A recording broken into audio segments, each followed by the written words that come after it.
Hello and welcome to the ORCA pod. I know a lot of people are in mourning with the outcome of the American election. So let's put that to one side. Let's remove nonsense politics and get into survivor politics. It is the merge. It is Canberra Survivor versus the world. And look, to be honest, this episode didn't give me the same roller coaster thrill ride I've had for the pre-merge. It was a little bit by the numbers, but I'm sure there's a lot we can talk about all the mistakes various people have made as we and I was on such a flow, prognosticate the outcome of the rest of the season coming from this vote, whether it was a good choice or a bad choice for certain players. Annabel, who was a star of the show last week, no doubt, will not be joining us, sadly. She's particularly saddened by the news of the world. But Dani will be with me, as always, to cover this episode. Welcome, Dani. Hello, darlings. Hello, darlings. I am pushing through, aided by my third glass of wine. Well, that's good. You be a nice little buzz fun for the episode. Hopefully, let's not swing the other way. I now have the merge buff on, so Very we are nice. in the merge. I love a pink buff. I love a pink buff. Pinks are good. Matches my whole outfit. And we love the pink here on the ORCA pod. Obviously, we like our bright pastels. Before we get to the merge, we obviously have to talk about the trual. Oh, John. John, hey, it's nice to see you. We love to have you live, and that is the most like boom I've ever read. And I love it. It just speaks. That's how John plays the game as well. Direct, clear, and to the point about what is going on in the episode and what his intentions are. Is unequivocally and no sentimentality. He had zero fucks given about voting for Aiden at the end. Yeah. Well. To his own success. But we're jumping to the end, like we always do. At the end, we will have an interview with Aiden tonight.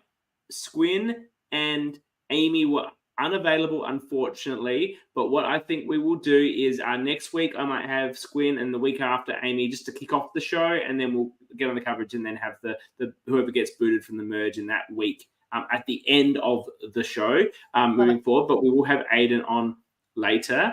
I guess let's get into the trual first.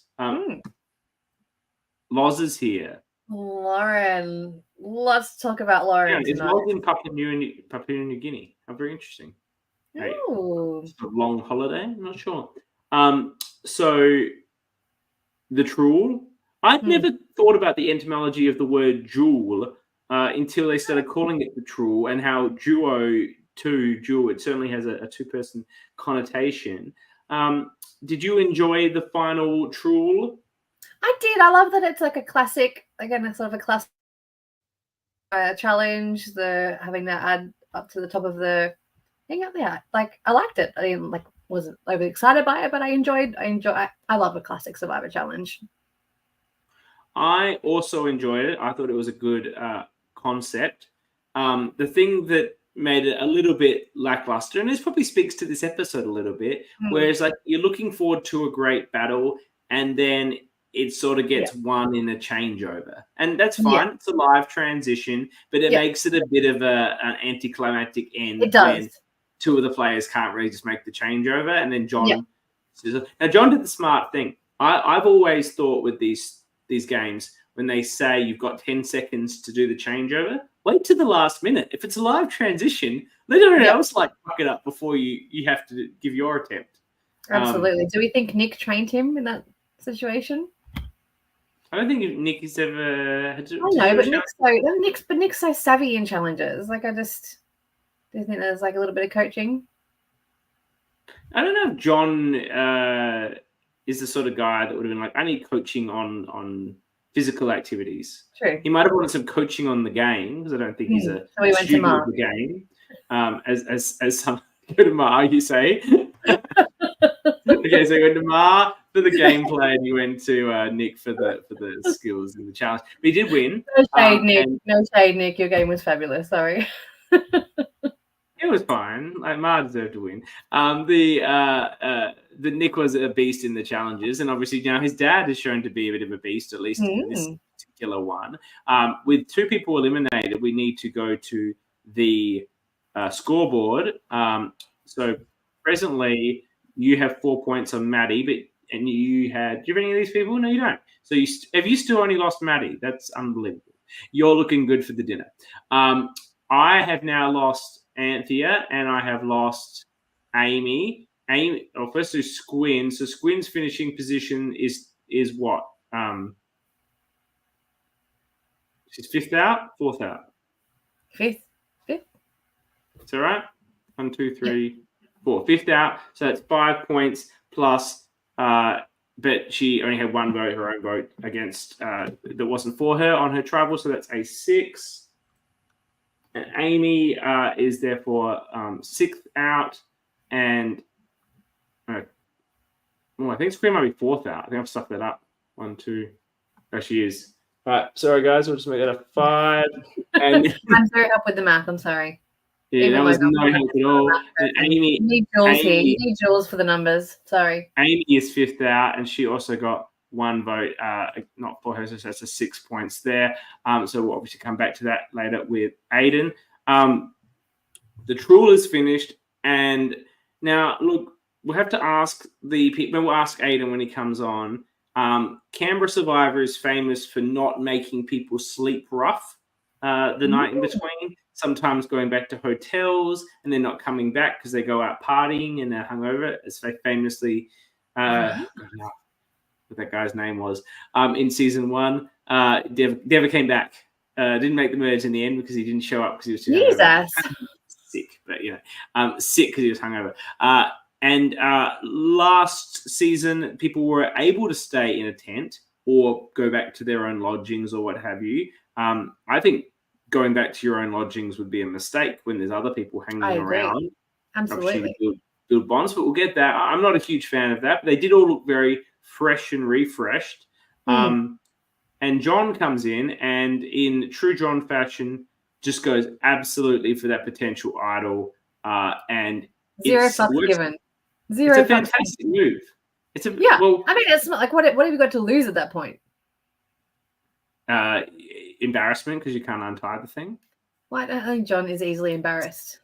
No, it's a little joke because he took a long time to untie it, and then did they keep talking about it? Lauren looked like death all day. You did look a bit like death in this episode, but I thought that's just you couldn't be fucked with the people you're playing with. I agree. She's like, fuck these people. To be fair, and if we jump to that slightly, Loz's comment there, we're going to go with the flow a bit. Loz was annoyed that they all don't want to do the simple vote. But to be honest, this simple vote that she thinks they should all do because it's the simple vote is like the worst outcome for the swapped rando bird yellows. Like they are up shit creek without a paddle now, having lost Aiden. Yeah, big time. So she's all grumpy at them because they're like not just getting on the simple plan. But it's a horrible outcome for them. We'll get to that before. Let's dive back to John, who said he couldn't get the bloody thing off. Now, this was such a smart play because either it's an idol or it's not. And then everyone had to play for it to be the idol. It's like implicit immunity almost.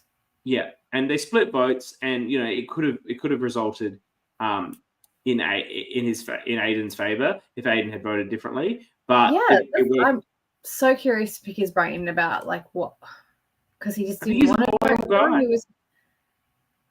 I know, but but there was to his detriment not turning on his own person. Because on a revote, I don't want to know if they've played this out. On the revote, again, we're jumping to the end. On the revote, surely John goes here. I don't think Aiden goes. I think John goes on a revote, and have we played out on the group chat? Because I've played out every single vote of Sydney Survivor and what the outcomes of that have been with like my crew. Surely they've played out what happens if Aiden votes John and it's a tie. All right, let's jump to the end. Because yes, I think you're spot on. My view is they would vote out John because the people, I don't know how they'd organize the split. And this is a very interesting factor because if you had, if I was on this split and I was from the yellows that were on Rando Bird Swap Tribe, your Andrew, Sab, Pauline, and Oscar, I would be making sure I tank the votes in John's favour. A split's still fine, but I don't want. Why are we in a 5-5 situation here? It should be John with the most, and then Aiden as the backup. Yeah. This shouldn't even be happening where it's a 5-5 potential. No, if you are those people, even if you have to accept an Aiden boot as the backup, like you shouldn't be allowing it to be a John stay situation. Yes, agreed. Because playing it forward, this is the situation we have now. We have a 10-person group. Mm-hmm. You have effectively a 5-strong control by Loz, who put in a lot of work to make sure that Aiden would be safe this week, although completely unnecessarily because he had that advantage and she knew he had it, so he was obviously playing it. Bethany's in a good position, and obviously that's locked in with Todd and Ed. That's a strong 5.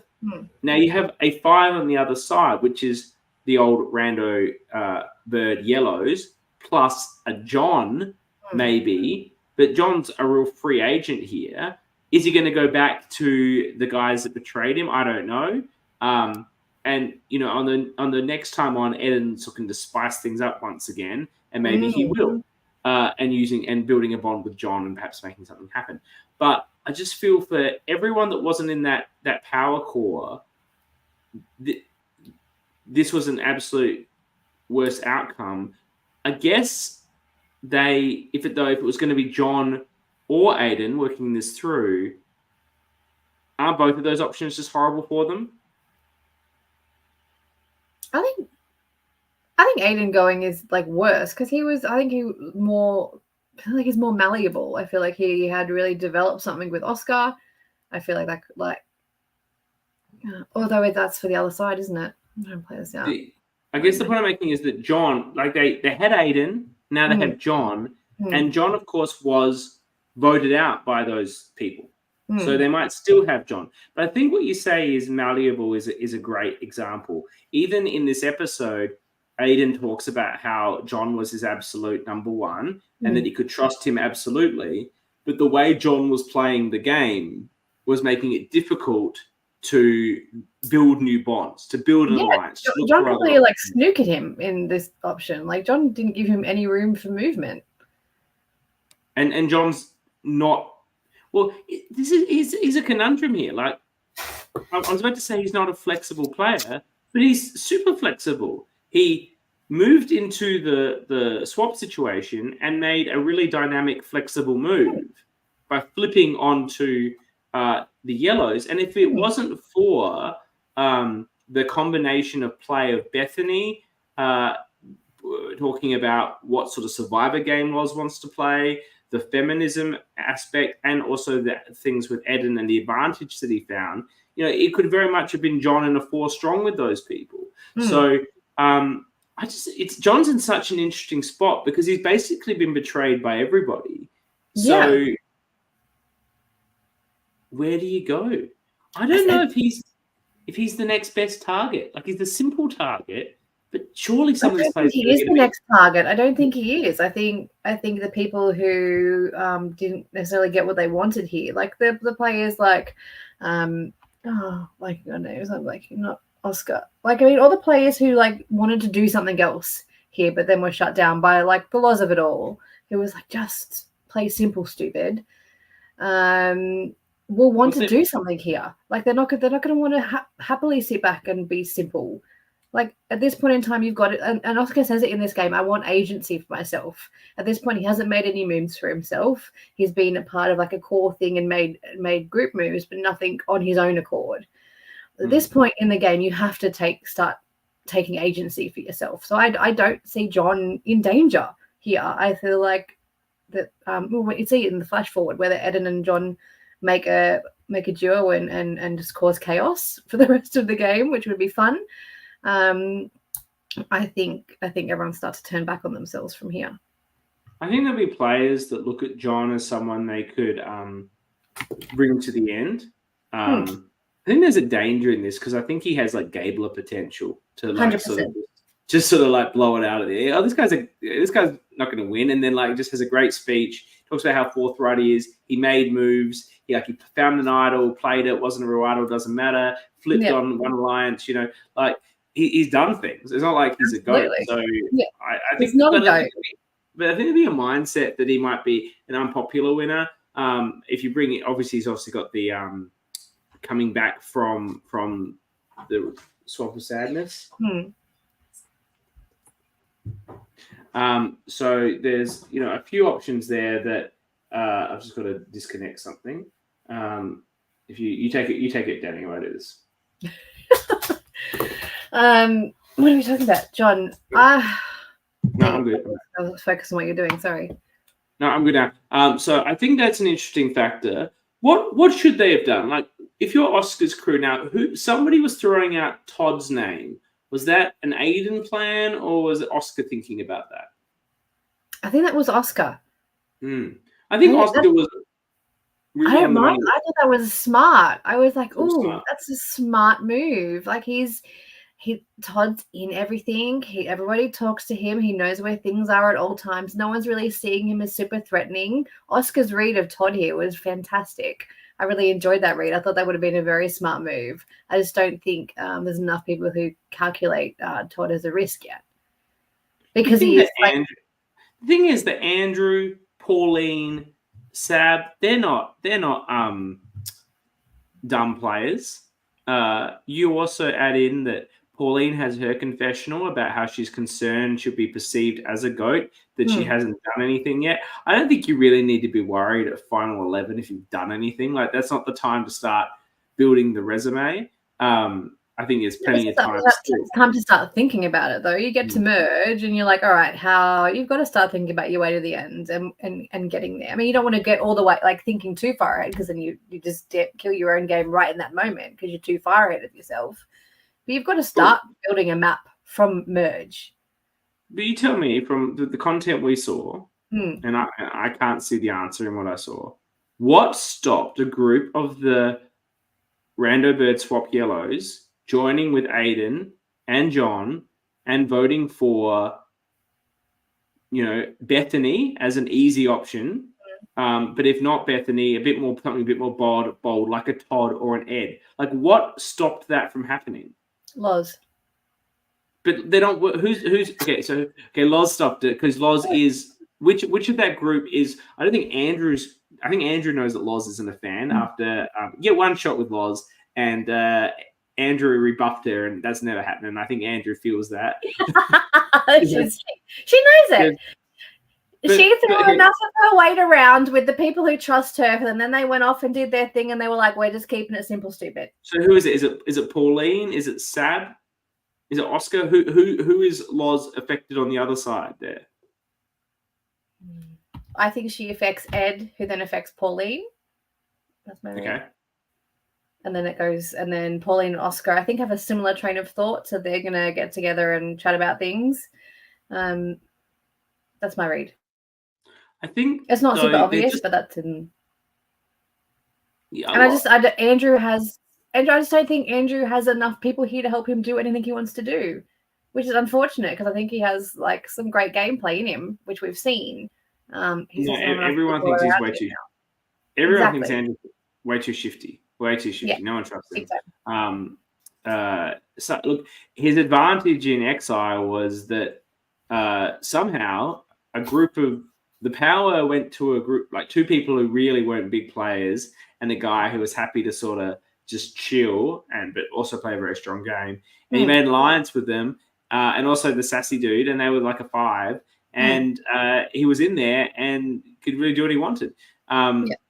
He did do some amazing moves at the swap in terms of saving himself and his alliance. So he did have opportunities to make moves as well there that were functional. I can't believe these people that are lining up. Like, cannot they see they're just lining up to be picked off by a group of Loz, Ed, and Todd? Obviously, you've got to assume that 3 of them are very tight. Plus Bethany. They've been together from the beginning, right? So, like, how do you, like, at this point, you're looking at all these people who've been together for so long, and how do you not just see you lining yourself up from the slaughter because they're not turning on each other at this point? Bethany's name wasn't even out there. Not even out there. And anytime anyone mentioned Aiden, Loz was like, nah. He's not a player. Don't worry about him. He's like, what is he doing? And then Ed was backing that up with John. He's like, yeah, Eden's not a player. It's like, what are you talking about? He's played an idol. Ed will go where Loz says. I'm just saying, Loz has all Loz these will people. say something with enough authority. Ed goes, you know what? Yes, absolutely. I'll call it now. Unless some of these people wake up, which I don't think is going to happen because they've got it lined up perfectly. Loz goes out fourth because she's going to win the game, and Todd wins the whole thing. Yeah. I'll call it. That's what happens. I love it. It's fine with me. He's one of mine. Let's go for Loz that. Loz will run this game until the end, and then it'll be like, oh, I can't let Loz win, and she'll have to go. Yeah. And then they flip on her. Yeah, at 4. Absolutely. Yeah. Completely. Yeah. And then you have Bethany, Todd, and Ed in the final. Yeah, that'd be super interesting because Beth's not a bad talker. I just don't think she's made enough connection to like make people see her game. And Ed by that point will have been carried there by Todd and Loz, so no one will respect what he's done. Yeah. So Eden out 5th, Loz out 4th, Bethany, Todd, Ed in the final. I'm calling it now. That's it. Boom. Love it. Look away. That's what's going to happen because I can't see Eden said, okay, maybe the people's champion is our one hope here. He says on the next time that he wants to shake things up. He's a troublemaker. John's a troublemaker. Let's get some fire going. Like, what are they going to walk over to Andrew? I just don't know where the numbers are coming from. This is my concern. Like, who are they picking up to cause chaos with? Yeah, because Pauline doesn't trust Andrew. She doesn't really trust Eden. Yeah, I don't know. That's it because they're kind of two people who have been targeted up till now. So like, who's gonna join that band of merry men? I don't know. I just feel like Aiden was actually. This is what getting rid of Aiden is such a fantastic move for Loz, and I think she would have identified it that he was a real linchpin. Oh, absolutely. You know, the relationship with him had been developed with Oscar. It also been developed with Andrew. Maybe it was the thing that could bring Andrew and Oscar together. Plus, he had the relationship with John. There was a real opportunity there for Aiden to bring all these disparate people together and actually form up a group. I guess it's the only way. I guess if they all look at it and go, You've got anyone that's not Ed, Loz, and Todd and Bethany, who I think is now in with them. The other 6 go. These other 4 are just running the game, and if Eden's willing to come over and flip with us, we got to make a move now. Yeah, well, you'd hope so. Like to spice it up. Yeah, that's going to be very boring. Like they're all like have such decent shots at like this end game, but they should have done it now, or like it needs to happen from here. Because otherwise, again, like you said, they're just lining up to be shot by the 4. I hope they really start playing. Like normally in these things, people play conservatively in the pre-merge because everyone's so desperate to make the jury, you know? Yeah. Get the full experience by being on one of these LRGs. They've all made the jury now. Go nuts. Swing big. Yeah. Yeah. Please. I know this happened in the past, but I'm willing you in the future of my watching to please swing big. Because look, maybe this episode this episode could have gone another way. You know, if John didn't have an idol and like Eden was already leaving, so there was limited targets, but it was just so disappointing. And I was really, really hoping for the Oscar Andrew showdown here. Like we've alluded to it for so many episodes in the lead up to this. I was really hoping that would like take shape because that would have been so fun. But everyone just stuck safe. It's so interesting because usually the merge episode of one of these things is one of the more exciting episodes. Yes.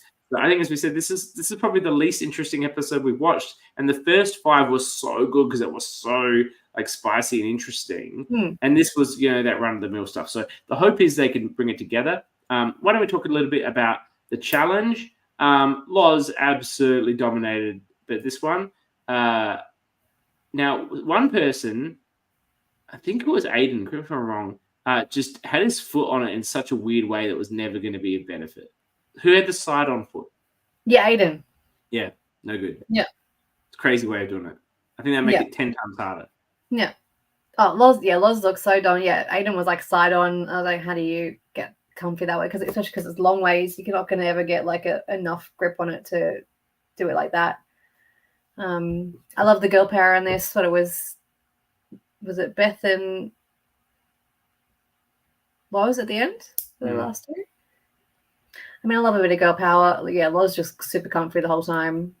Again, like kind of a women classic. are always well suited for these challenges because women don't skip leg day like boys do. Boys don't care about their legs. Though I don't know if you looked at Ed's legs, and they look pretty. Well, the muscle was like, oh, yeah. All right, let's show the ladies. Yeah. Boys generally skip leg day unless they're an absolute unit like Ed, and they just like to go to the gym and make their arms and their chest big. Yeah, whereas I did women notice tend Ed's to legs. spend a I lot of enjoyed time Ed's legs. It was a lot of fun. Pilates or what have you, and it's focus on your core and your leg strength, which is actually for the most part generally going to be an asset in these sorts of survivor challenges. You get very few in the LRG community that can be built to be upper body strength based, and even then, that's not something the real survivor looks to do, and therefore it's not copied because it's not a balanced thing. Whereas leg strength is more balanced. Yes. Yeah. So it was a good challenge. I enjoyed it. It's not really like. Is there any much more to talk about with the episode? No, like it was just. Yeah.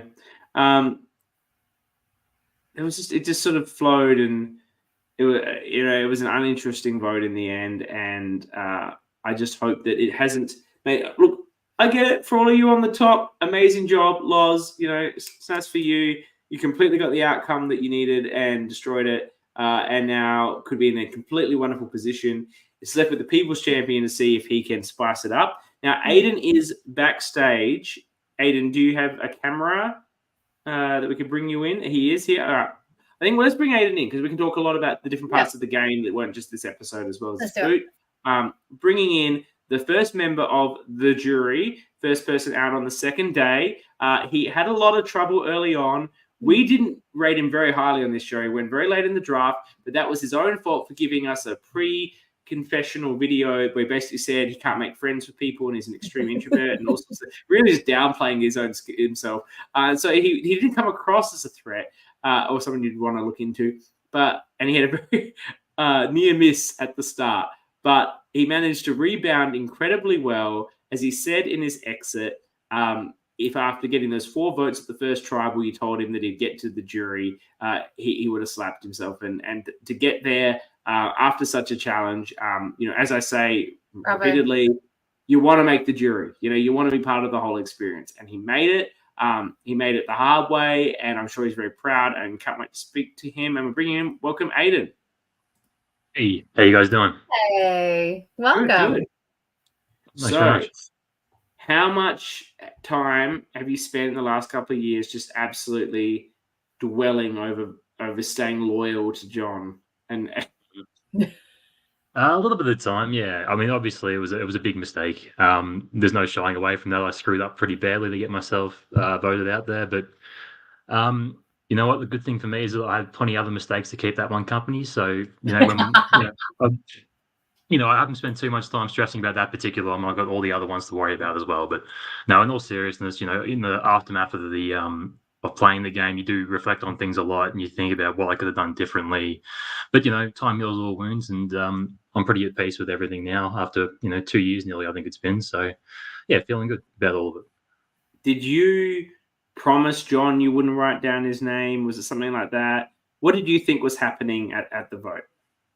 So there was no promise made between me and John. Basically, like I said, I screwed up pretty badly. So with John finding the fake idol, I wasn't convinced. I wasn't as convinced as other people that it was fake. I thought there was a decent chance it could have been real, just because I thought the lack of a color in the back didn't disqualify it from being a real idol, because I thought the pre-merged colors could have just been to differentiate the two.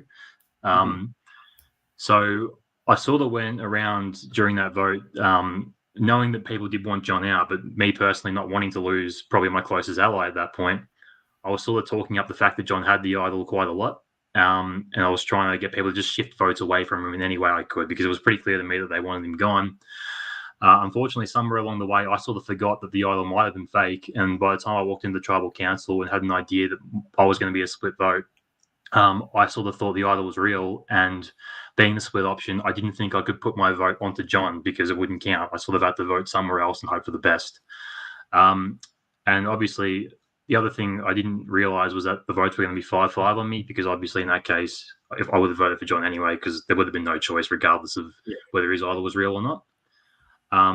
But I just had the idea, and I don't know where this came from, to be honest. It's pretty dumb, that I was only going to get like 3 votes maybe, just because I thought people really wanted John out that badly, that they weren't going to put the full 5 votes on me. And because the whole tribal to me felt very disorganised. Like, I didn't feel like there was enough organisation for a proper split, which was pretty naive of me to think about in hindsight. But that was sort of where my head was at, that John had a real idol, that he was going to get maybe 6 votes, I was going to get 3, and that if I wanted any chance to save myself, I had to vote somewhere else and hope someone like Oscar or Pauline jumped on with me, which, I didn't think it was going to work. But had you encouraged Oscar and Pauline to vote for Bethany?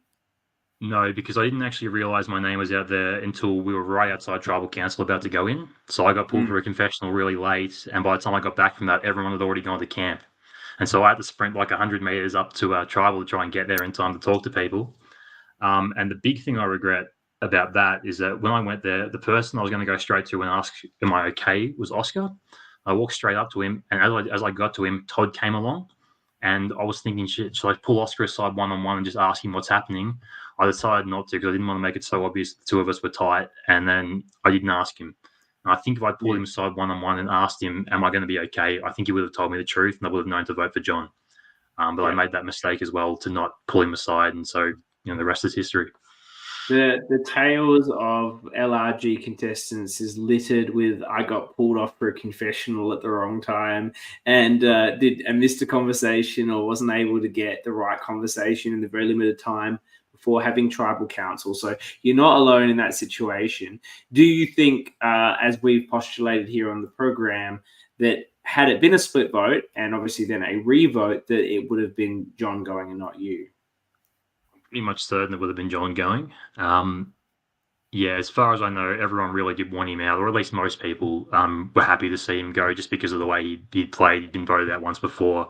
I don't think the way he sort of, when he, getting the idol the way he did, or the fake idol the way he did, being so open about voting for Aiden, I think people were pretty happy to just remove a wild card from play at that point. And so I think if it was a revote, I assume it would have been John, but you'll have to ask the others to be sure about that. That's what I was curious if you played out in the group chat. Like, have we played out in the group? Have you played that out in the group chat? Have you gone back and been like, if this has happened, what would people have voted? Like I said, I've played out every vote I was in Sydney Survivor. So like the outcomes, if this happened or that had happened, and when what would people have done? So like, have you guys played that out or no? Not really, no. Maybe we did like right after the game happened a couple of years ago, so maybe I've forgotten it. But I can't really remember doing that. As far as that particular vote, I've sort of always just been fairly confident that John would have gone on the revote. Again, maybe someone can correct me if I'm wrong, but I'm pretty sure. No, I agree. I think it goes there. And as we said, I think that's a really bad.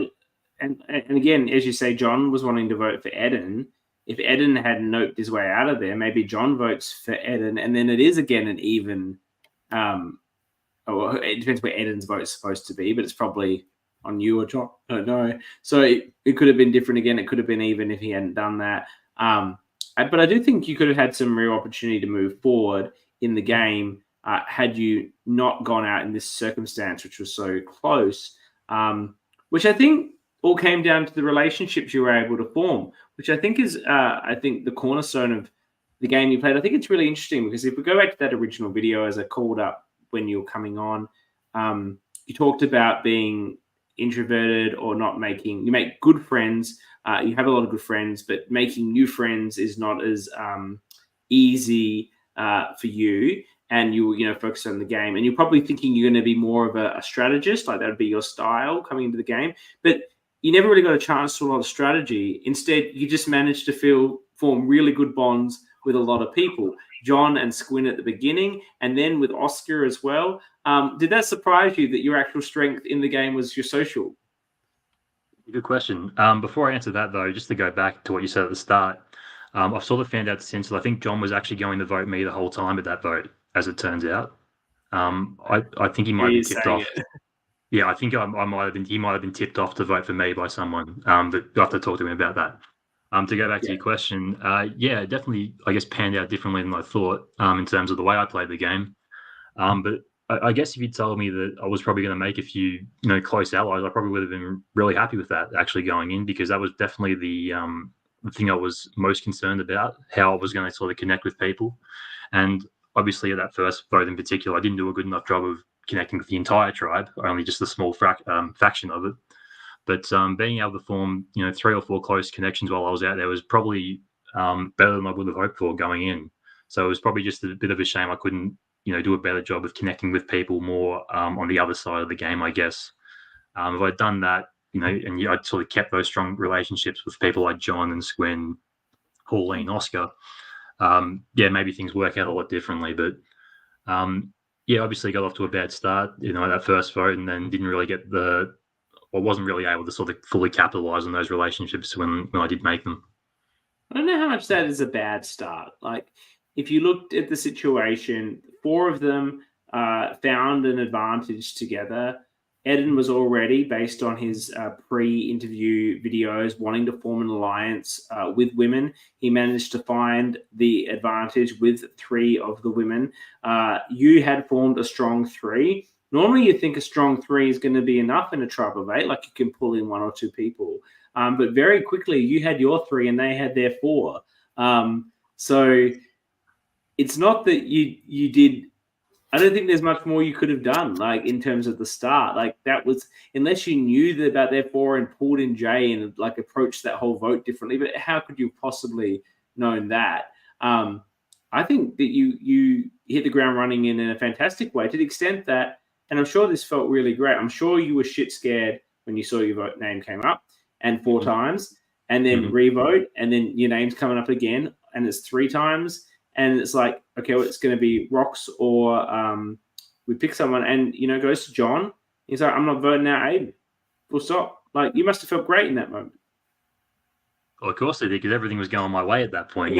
John being the first one picked to save someone, then Squin, like, I couldn't have gone any better. Yeah. You ask any of the other 4 or 5 players, there's a good chance they say my name first, and then who knows what happens from there. So yeah, definitely really lucked out with that. In terms of what I could have done better, there definitely were some things, I think. For starters, I probably needed to do a better job of talking to, like, Abs and Bethany. I sort of recognized at one point I wasn't talking to them quite enough. So that was probably a mistake, and probably was what led to them choosing to go for me as opposed to everyone getting on board for a Jay vote. So I could have done better there. But with Jay in particular, I think that was probably a relationship I could have done a better job of actually making more of a strategic one, because Jay was the first person I actually spoke to, like, in the tribe when we were walking to our camp for the first time. And I remember as I was doing that, the thought even went through my head then, should I ask Jay for an alliance straight away? And I didn't want to, I sort of talked myself out of it because I didn't want to overplay. I wasn't sure if it was too early. This is literally, within the first 2 or 3 minutes of everyone getting to talk. So I didn't want to, go too hard too soon. But when John sort of pulled me aside and said, I want to work with you, well, I'm going to bring in Squin, try and bring someone else in, that's probably the moment I should have maybe gone to someone like Jay and tried to bring him in. So definitely, something that if I did that, maybe both of our games work out a bit differently. So probably should have done that in hindsight. But unfortunately, I sort of entered the game with a bit of a mindset of being a bit too defensive and not being as aggressive strategically as I probably should have been. So definitely something to learn from there. But I guess I did an okay job at least to get John and Squin. Like you said, you normally 3 would be a decent start anyway in a tribe of 8. It's a very special. Sorry, you go, Danny. As I said, that's hard to do, like, especially in your first foray out into an LRG, like, especially if you have a bit of survivor knowledge and you know that you need to make alliances and strat quickly, but not to then play your hand either. Like, so trying to find that balance is hard to do. So you may regret it, but, like, especially if it's 2-3 minutes and you're like, I don't know if this guy has strategy. I don't know if that's the game he wants to play, and you kind of want to feel each other out a bit more. Like, it's a fine line, because again, like, if you could have gone the other way and you'd gone in and then Jay's like, this guy fucking strategy, but I barely knew his name and he's trying to align with me. Like, that's a weirdo. So it's really hard to do, especially like for a first timer. I think that's fair. I guess the other thing as well in hindsight is that maybe if I didn't do so badly in the challenge, that first challenge, I probably wouldn't have wanted to target Jay at all. had it not been for that. It was just because with the challenge going the way it did, I got very defensive and thinking, who's the person I can most likely get votes onto that isn't going to be me? And that's why I was pretty happy to go along with the J vote. Whereas if I'd done better in the challenge, for example, I might have been more inclined to work with Jay and bring him in as opposed to trying to get votes onto him. So that's probably another thing. The grappling hook? Yes, the grappling hook. Yeah. So, well, I don't remember you being like horrible. Like the other tribe were just like particularly good and fast. Well, it was edited. I mean, maybe this is just my memory, but I think the editor looked after me quite a lot, to tell you the truth. With that challenge, yeah, the way I remember it, we were up like by 2. I think we were up to. I was the last person to throw. I had the longest throw. The other tribe were 2 or 3 behind, and it took me about at least 5 minutes. The grappling hook actually fell off the rope at one point, and I had to put it back on. Okay. So it really was a train wreck. And by the time I got, literally when I did get that last bag of pieces back, the other tribe finished their puzzle at the exact same time. So we didn't even give our puzzle makers a chance. So in the moment, it felt like a complete nightmare for me, to be honest. Receiving it as I've blown the first challenge for the tribe, and now I'm in big trouble. Yeah. Yeah, you did play that up a bit in the episode, and now I can certainly see that maybe the edit was doing you some favors. It was worse than I looked, I promise you. I would say, you mentioned how you could have gone a bit more aggressive, or you could have done something more. It's a very special player that can come into one of these LRGs on their first time and just be prepared to like go balls to the wall and just like play hard. Like Aiden has done that, and I've seen other people do it, but it's very hard to do it because you come in, you go, I want to make the jury. That's your goal, and in people say in Real Survivor, that's a stupid like thing. You should want to win or you should want to make moves and whatever. But this is your first time. You came for the experience. No one came for the money. There's not a bunch of money at the end. You didn't try to win $1 million. Everyone comes to these for the experience, and going out second or third and missing the merge and that's not the experience anybody wants. No, you're right. And even on that point about Aiden going in and playing fast and playing quite hard, it wasn't as if he was like completely getting away with that, because John did obviously identify him as a threat and want to target him initially, and then his name was out briefly in that first vote. So it's not.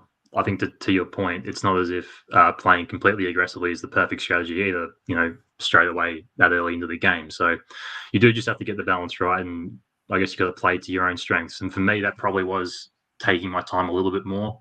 It's probably just, 2020 hindsight, I guess, with the way that first vote went, that, I can say now I probably should have been, playing more aggressively. But if I get through that vote and Jay gets voted out, 7-1, let's say, then I'm probably not complaining at all about what I did. So, it's very easy to be results based, I guess, in hindsight. So if it goes that way, you're not in the wonderful position you were in the swap, where you got so many votes. And we talked about this on the show, how effectively you played up having half the votes at the first tribal. It's not because, we talked about this, I don't think it's ever happened on Survivor before in terms of the mainstream ones, where someone is in such a tied numbers situation and then gets swapped and has real tactile evidence of the fact that they were not in a strong position in the tribe. Like getting 1 vote from the person who's going, who cares? Even 2 votes because someone's a bit confused about what's happening, whatever. But 4 votes, and then your ability to funnel that into building relationships and making sure that you were the last one standing in the swap, I think was fantastic social and strategic gameplay. As soon as you were in the swap situation, did you think, ooh, I've got a golden opportunity here to play on what happened to me, or did it sort of just happen organically through your conversations? Kind of both, really. So, I mean, like you said, the swap was really the best thing that probably happened to me in the whole game. So, not just in terms of the fact that I was definitely the next to go on the Currawong tribe, the original Currawong tribe, but also because going into the swap, then the challenge, and then immediately back to camp, when I had been a bit hesitant in that first round, I really did just have to trust my instincts and go for it at that point. And I think that really was a benefit of the swap playing out the way it did. So, I did sort of recognize that I needed to lean in to the fact that I'd been getting votes that first tribal just for my own survival, not even necessarily to flip, but just to keep a target off my own back at that point. I didn't go in saying I'm 100% flipping because I was cognizant that if I did that, I would probably be on the bottom of the gin and dairy group. So I wanted to see first if there was any chance we could pull a number our own way. And then when it became clear that we didn't have an idol or an advantage or anything like that was going to help us, my mind was pretty much made up to try and jump ship at that point and join on with the gin and dairies. So luckily, Oscar, I think, was pretty receptive to working with me at that point, and he did feed me the correct name, that they were going to vote for Maddie, not for Squin.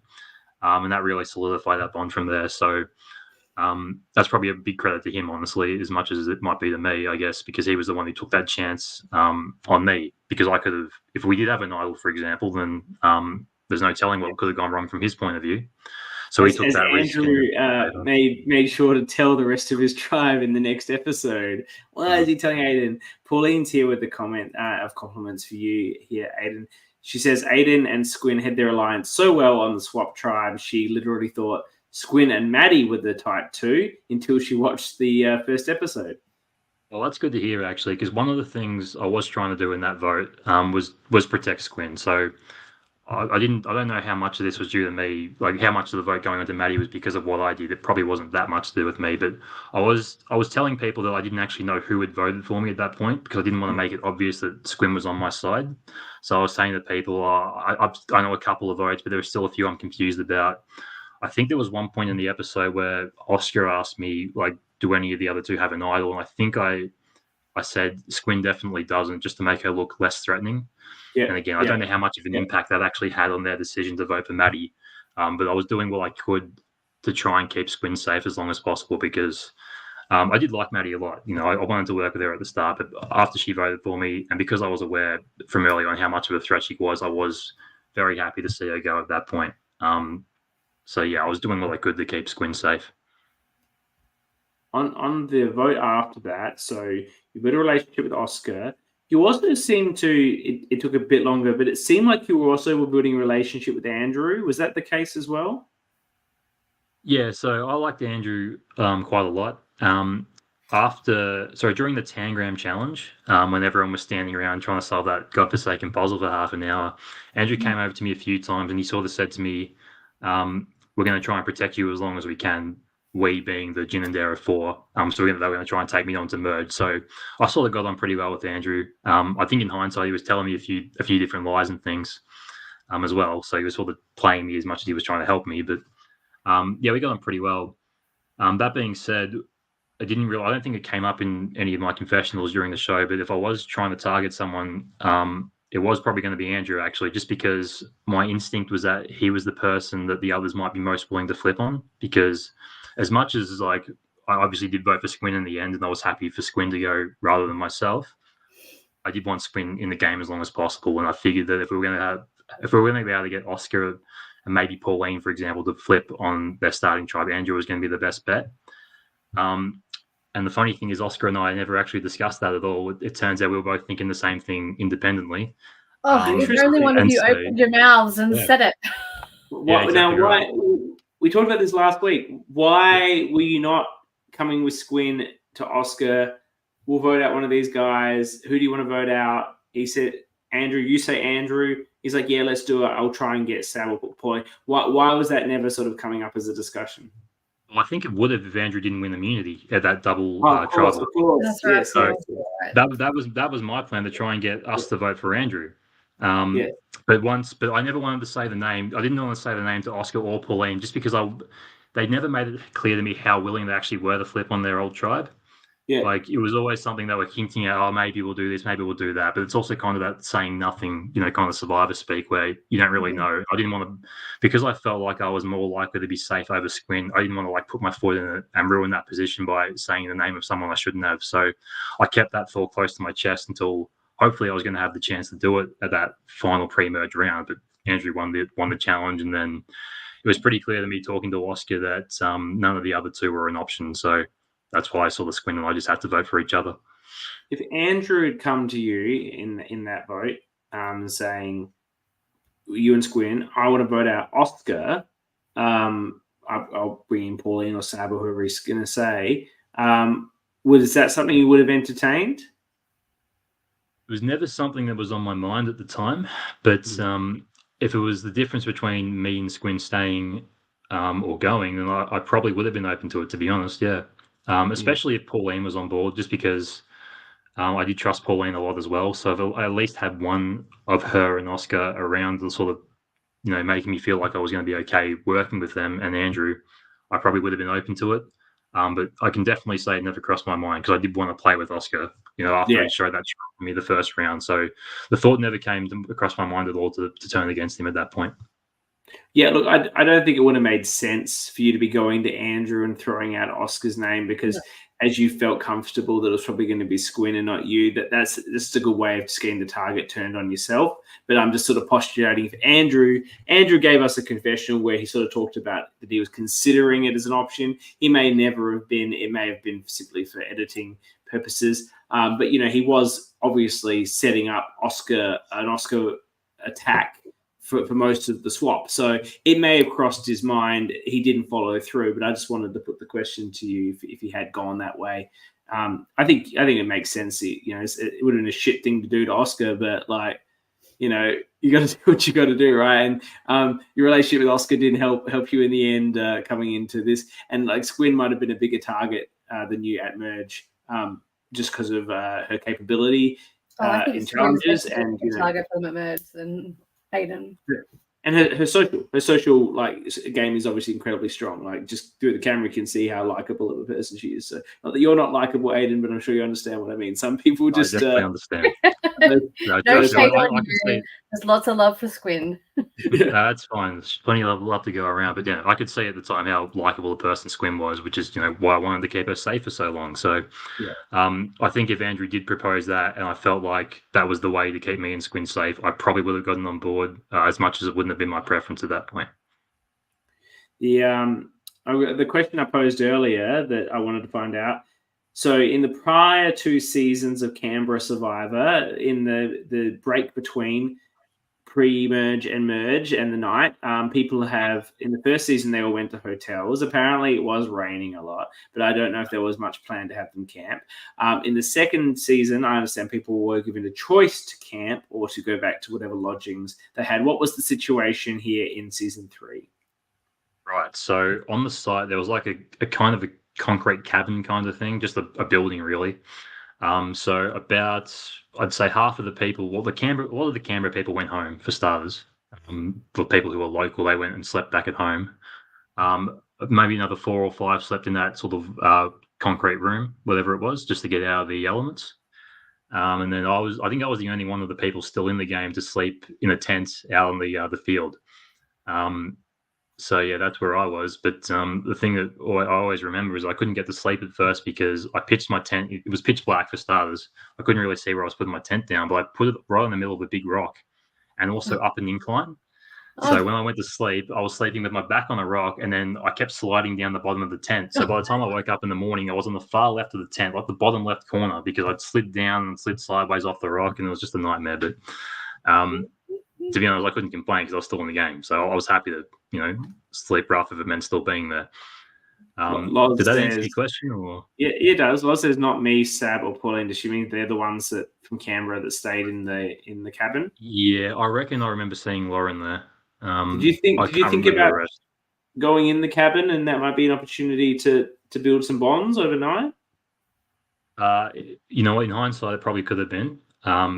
I borrowed my sister's camping gear though, and I wanted to actually use it for starters. But if I'm honest, the night before the game, I didn't get any sleep at all. So I was up all night thinking about everything. And so once the game ended on day 1, I know for a bit everyone went back to camp, like the fire, and sat around the fire for a little while and talked. I was just so exhausted at that point. I didn't want to talk to anyone. So I went off on my own and pitched the tent. And then I reckon I went back to the fire for 10 minutes just to put in an appearance. I think I said one word and then went to bed. Which was probably a mistake in hindsight because I probably did need to be actually trying to connect a little bit with people and just be around them a bit more. But in the moment, it was sort of the last thing on my mind to be thinking about the game at that point, just because I was pretty exhausted. It's exhausting. It's exhausting. I would have stayed up all night before my games too. And then you get through a full day, and for you particularly, what a roller coaster you went through, it was just this rocket of emotion for you, and as an introvert, to then be oh, do I really have it in me to sit here and just do small talk by the fire. No, I'm just You gonna go needed to sleep. recharge. Totally get You that. needed Yeah, some alone absolutely. time to recharge. That's. I'm sure that's what was your Well, I priority. did, 'cause I hadn't. Yeah, I hadn't slept for 24 hours. Sorry, 36 hours. I think it might have been by the time of the end of the first day. So I was Yeah. fucked. I was Yeah. fucked. What was I going to say? It slipped my mind. But yeah, I was very tired at that point. I just needed some rest. And like I said, even being that exhausted, it still took me like an hour to get to sleep because of the whole rock and incline situation in the tent. Yeah. So, yeah. Were you also running numbers in your head and opportunities and stuff at that point? I've always found that I had a lot of trouble getting to sleep the second night because, and I did 2 nights, like as we sort of had 2 nights, because I was at the merge and just running through all these different numbers and computations and where the idols could be and how the votes had gone because I wasn't at any of the votes, so I'm like trying to piece together the information about what I've heard about what the votes might have gone. I couldn't get, and then Brady started snoring, and now I'm like, now I can't get to sleep at all. So I accidentally stepped on him while trying to fix the fire, and thought it got him to roll over, and that helped. But yeah, I could not. Did you have that situation too? Were you running through all your ideas as well, or you just like, it's a rock? No, I refused to let myself think about the game at all because I knew if I started, I'd never get to sleep. So I just outright refused to think about it. So by the time I actually got up and got out of the tent in the morning, I think I was one of the last people up because I'd slept in a bit. Everything actually went really fast after that. So I never really did take a moment to really process what had happened the day before and take stock of like everything, which is something I wish I did in hindsight because maybe I would have sort of realized what I had to do a bit better as opposed to I might have just had a bit of a clearer mind about what I needed to do in that first round. But I made the choice I made, and I guess I'll learn from next time if there is a next time. I remember the other thing I was going to say before, though. Actually, was that I was like I said, I was really tired. I nearly passed out twice during day one. The first time I passed out from exhaustion. I mean, like nearly fell asleep. Yeah. The first time was actually at the first tribal council while I was sitting there and Dan and Liv were asking questions. I nearly fell asleep at that point, genuinely.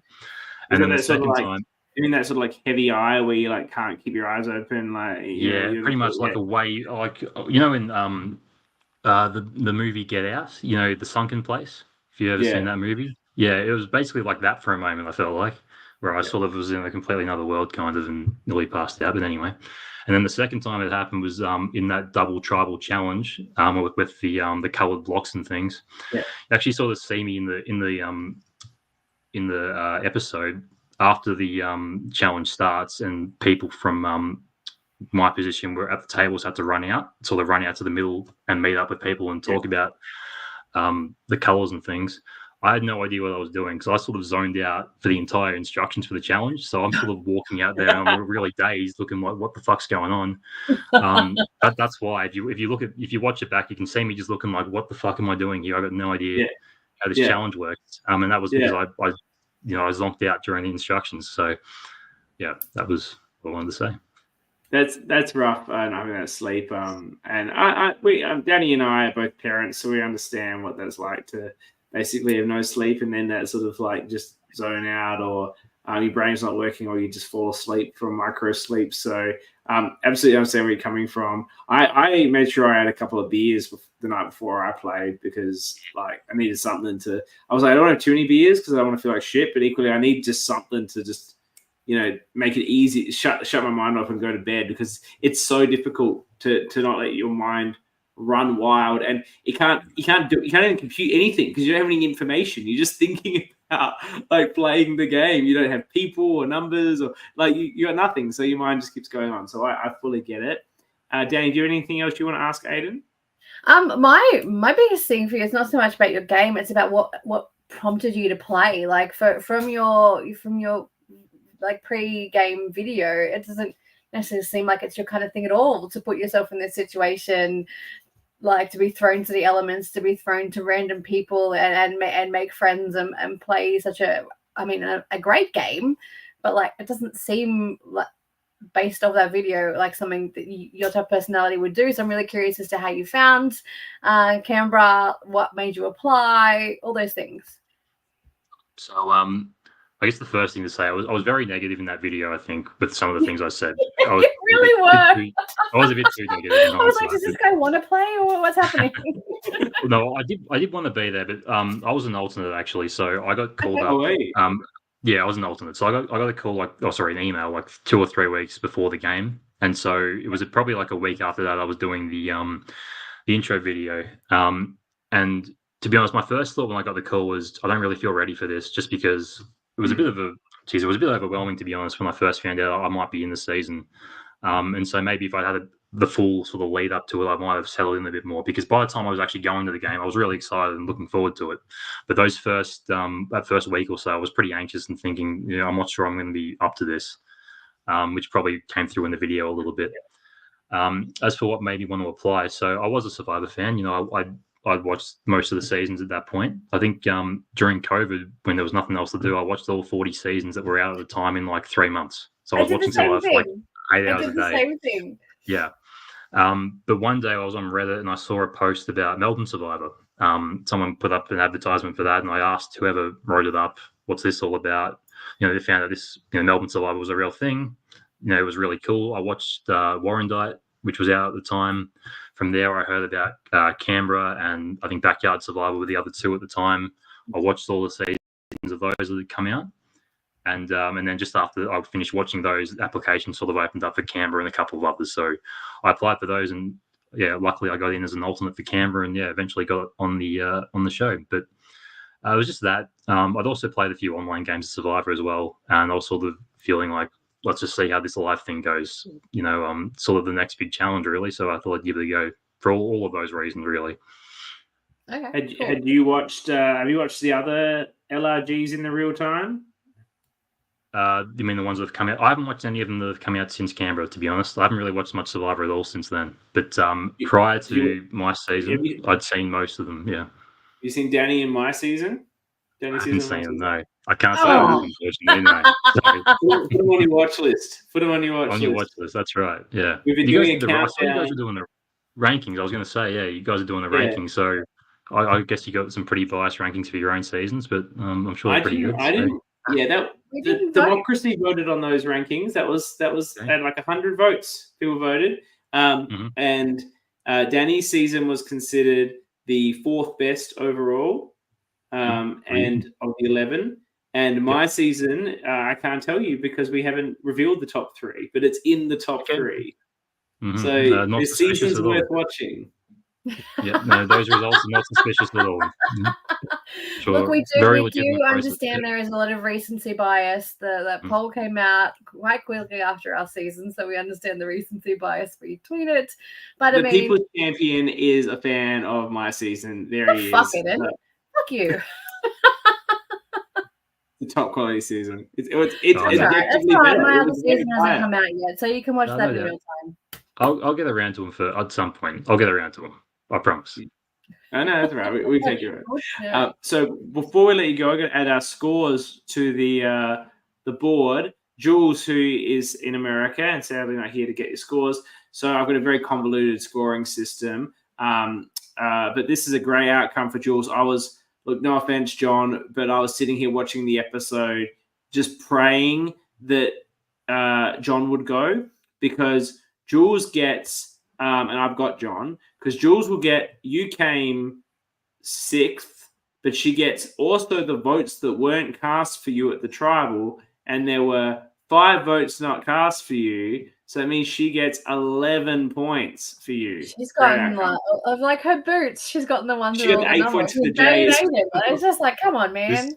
Is this golf like the lowest score wins, or I have no idea what's going on, to be honest? It's the highest score wins with our draft. And what I've done is, instead of just saying she gets 6 points because you were the 6th person out of the game, she gets the votes that weren't cast at you at the tribal council. You got booted. So Amy was the 5th person out of the game, but so I only get 6 points because at her vote, there was only 1 vote that wasn't for her, which was her own, obviously. So it's a very convoluted system, and I'm trying to keep it interesting than just having the winner. And on this, if you weren't there for the draft, Aiden, after we drafted 6 people, Aiden spun a random wheel, and Aiden was spun up as the People's Champion. And if Aiden makes the top 5, obviously don't tell us, no spoilers. If Aiden makes the top 5, I will be flying to Canberra and putting on a bar tab of at least $1,000 for the Canberra Survivor community. So could be a reunion opportunity if Aiden is able to get it that far. Everyone is standing the People's Champion for that reason. So currently on the tally, Jules is on 19 points, and I am on 6, 12, and oh no, she's on 8 plus 11, 17, 19 plus 5. She's on 24 points. Jules is going to be hard to beat, but you've got a lot to come in at the end, Danny. So I've only lost one player so far, so I'm in a lot of trouble. Good. I'm in a lot of trouble, but that's fine. Thank you, everyone who joined us live. Thank you, Aiden, for coming on and being part of the show. That was a really great interview. Fantastic to get your insights. Thank you, everyone that comments live. We love having you here watching live, but also everyone who watches after. We know lots of people watch this after the show, whether it be the podcast or the video at a later point. We love your support and the support for the Australian LRG community. We will be back next week. Annabel has promised she's got an engagement, and she's a very important person, but she might try and bail out of it early to come and do the podcast. But if she can't, that's fine. It'll be Dani and me once again. We will have Squin at the beginning of the show, and also whoever is booted, hopefully. So really exciting coverage. Hopefully this episode gives us a lot to talk about. Until then, thank you again, Aiden. Thank you, Dani. We will see you next week. Bye, all. Certainly. Yeah.